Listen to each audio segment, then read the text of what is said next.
and welcome. My name is ZoeStibi and I am your vocal coach for today. In today's video, we're going to take a look at the Backstreet Boys with I Want It That Way. I'm so freaking excited. I cannot wait. Let's see what they're up to with their vocal technique. Oh, hang on a second. If you're interested in learning more about anything that we're talking about in this video, then check out the link in the description below because my online singing school is accepting new students. I'd love to see you there. Anyway, let's get back to the Backstreet Boys.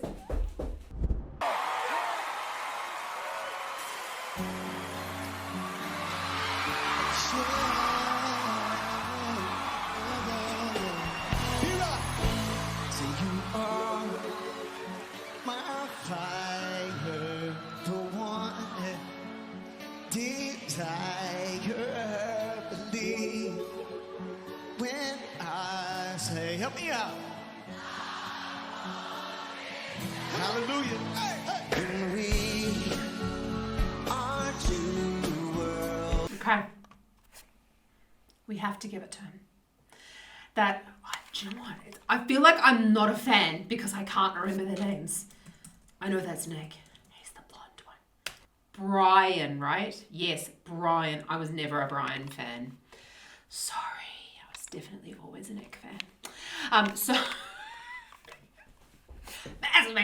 Anyway, it sounds like Brian has got a serious case of laryngitis here. He is barely able to get a sound out. So we're just going to give that to him and just say he did a really good job because he's still performing, even though he's probably quite under the weather. Let's just go back on that because it sounded very painful. So you are my fire, the one desire, believe when I say, help me out. Hallelujah. When we are two worlds. Okay, so I just had to do a little bit of research because this is actually something that comes up quite often in the studio. Now, I did a little bit of digging and he actually has muscle tension dysphonia. So where the vocal folds actually, there ends up being so much pressure and tension here inside the neck that it actually stops the vocal folds from working.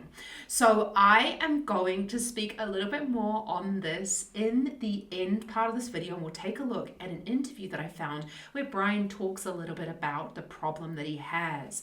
But this is a really typical condition for people and they don't realize that they have it. They feel like they can't sing and they can't get the sound out. And it's actually a neurological disorder as well. It can be helped a lot with the Laxvox.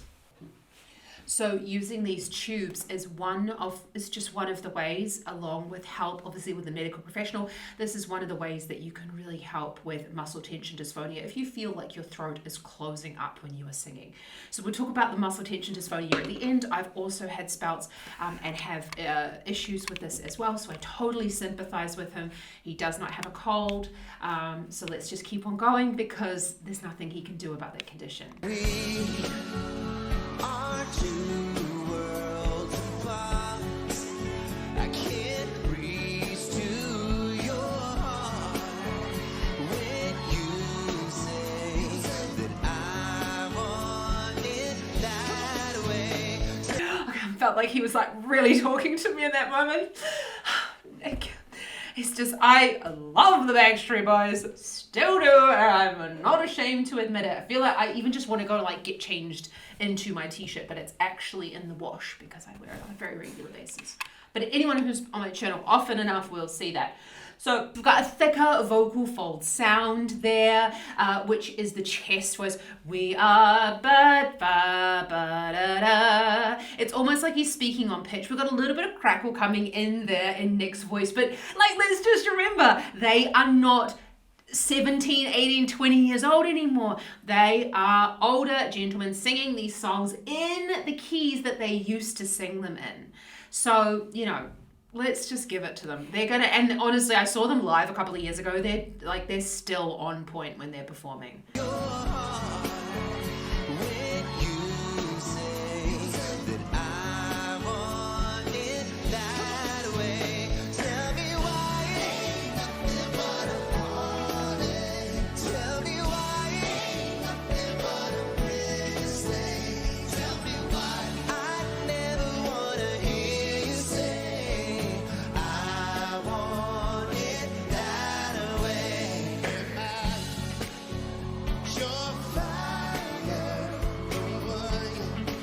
do you know what? I couldn't care less if anyone was singing in the background anymore. I think they're doing amazing. And like the pressure to stay looking and sounding the way you were when you were like in this time capsule, when you were like early 20s is just nuts. I mean, they still look all the same, but that is with the help of a lot of filler and probably a couple of facelifts, which, you know, if that's what they want to go for, not a problem.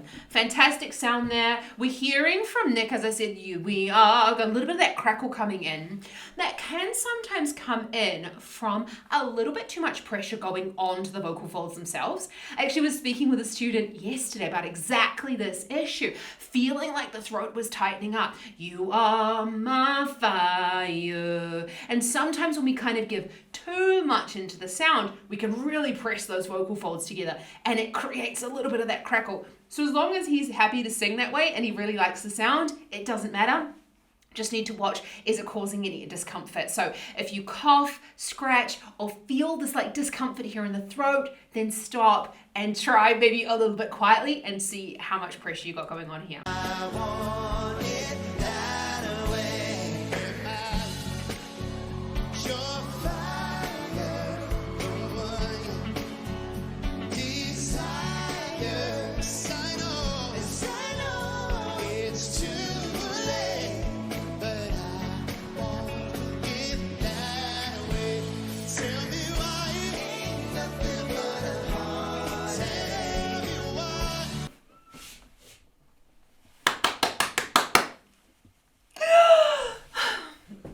Honestly, I have to admit that when I went to see them live, and I'm going to see them live, I don't even care if they're like 70 and fucking up on stage, right? Like, I was just like my 9-year-old self, just like, was free. I was just saying, it was amazing. Love the performance. So we've got this, and I say that, and like, I really forget AJ, right? Yes, just double checking before anyone like comes at me the comments with the wrong name. So AJ there, we've got, again, chest voice sound, relatively in an easy part of his range, mostly like he's speaking on pitch. So you can really see there though that he's like getting into it. He's using lots of the body energy in order to kind of give that sense of effort being put into the sound, because he's not on the higher part of the harmony. So sometimes when we're on sort of like that really easy part of the voice, it would be so, he could sing this probably doing a handstand against the wall, but no one wants to see that. They want to see a little bit of energy and a little bit of effort into the sound, rather than like, no one really wants to see anyone perform like this. So that's why you can see just the going at it and interacting with the audience there, and that's what it's really all about. It's not about just creating a really lovely vocal sound, it's about the entire performance. Can you get the audience involved as well? Because really it's ultimately about them and not about you as the singer.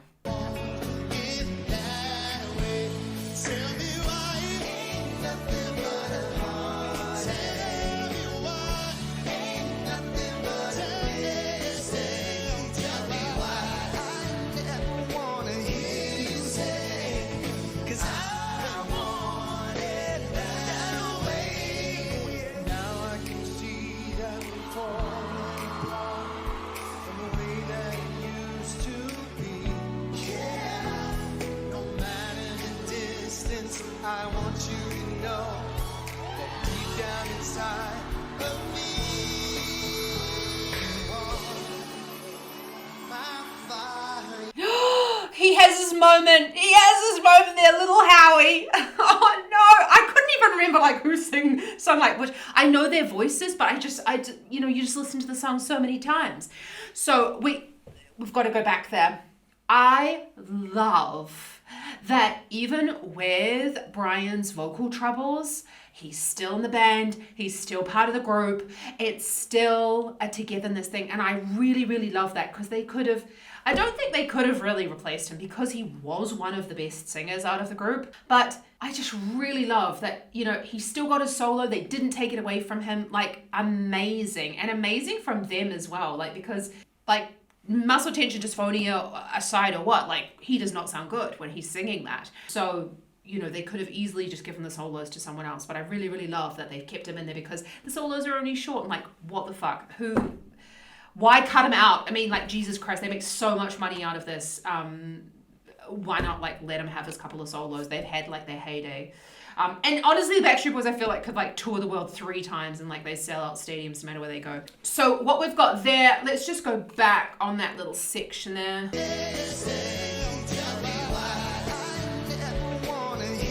So we got, hey, hey, hey, tell me why. So that might be a little bit higher in AJ's vocals. We've got a little bit more of probably what I would call a contemporary belt kind of situation there. We're still in a chest voice sample. We're further up in the range.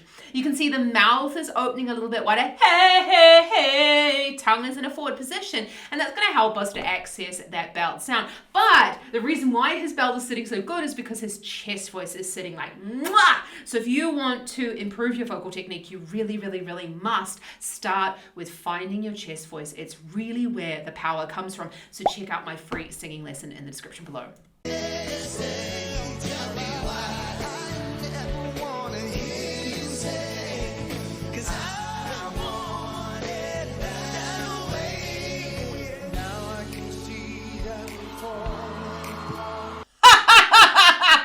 I feel like Kevin just comes in as like the all-knowing, now I can see in a falling apart. He just seems like cool as a cucumber and looks like one of the only ones that hasn't actually had any like work done. Amazing. So you might have noticed there that Brian actually, that way, he kind of like did a little bit of a shout out there. So some of the reason why that works when we're going louder or even higher up in the range is because the muscle tension actually helps us when we're high. Well, it doesn't help us, but it makes it easier when we're trying to sing louder or higher in our range. It's often the lower part of the voice is where we struggle with. And so when we're in that really thick vocal fold, actually we've got quite a lot of tension in the sound anyway. So that's why it was probably coming out a little bit clear at that point, because that increase in the pressure and increase in the tension and like energy will also help to get the sound out.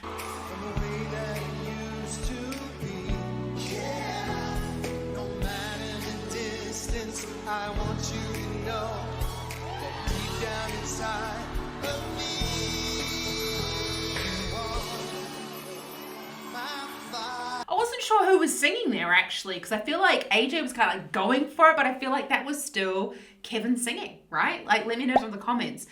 I couldn't quite tell. I'd have to have a look at that.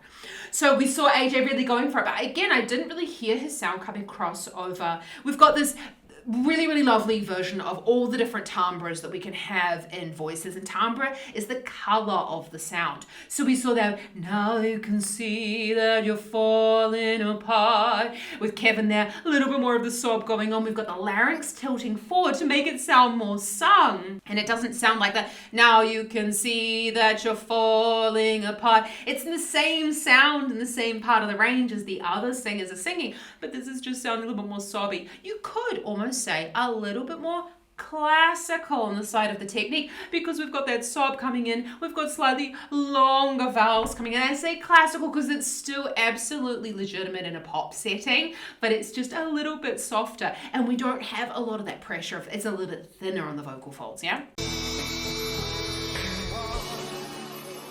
My fire, the one desire, you are.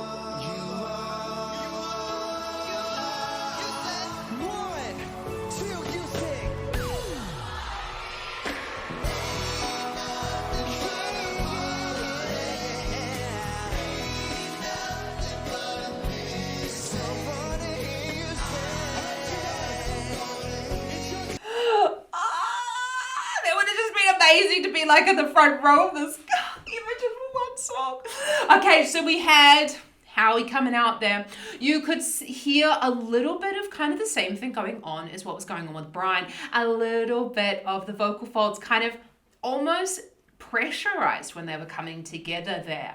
Now, Howie also looks like he works out quite a lot. You see lovely round shoulders. Sometimes with people who do work out a lot and their muscles get lovely and strong, we can sometimes use too much pressure inside the throat, because when we're singing or when we're doing any type of work, it doesn't really feel like work. So we feel like we have to do more and more and more and more and more and more and more. And I say that because this is something that I also really struggled with, is not really feeling what's going on here at the level of the throat. So always wanting to be noticing like what's going on here and how can I make it so that it's not pressing and so that my sound is coming out clearly.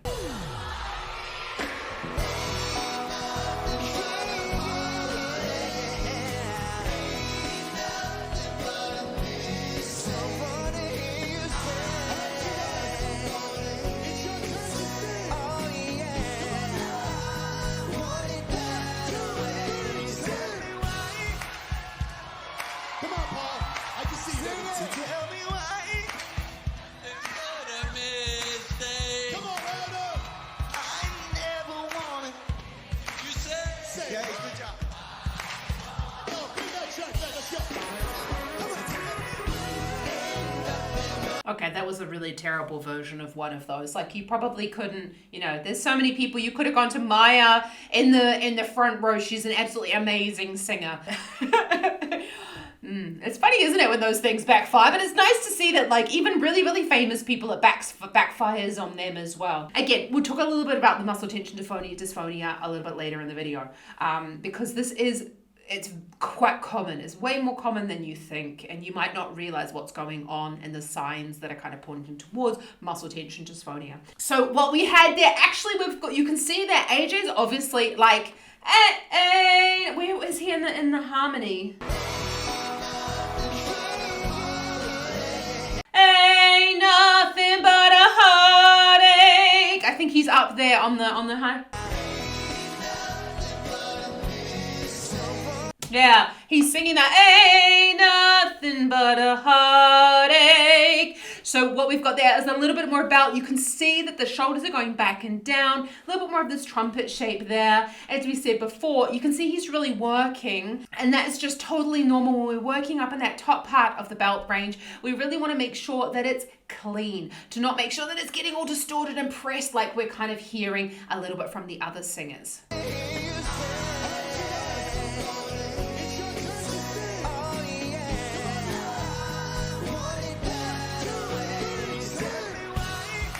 Oh my goodness me. It's like, I can't watch that. It's gonna be, oh. So what we're hearing from Nick there is we've got this, ain't nothing but a heartache. Again, love his voice, not poo-pooing anything, but we're hearing an increase in that twang there, which is the area above the vocal folds, just kind of getting a little bit tight to create that sound. It sounds almost nasal.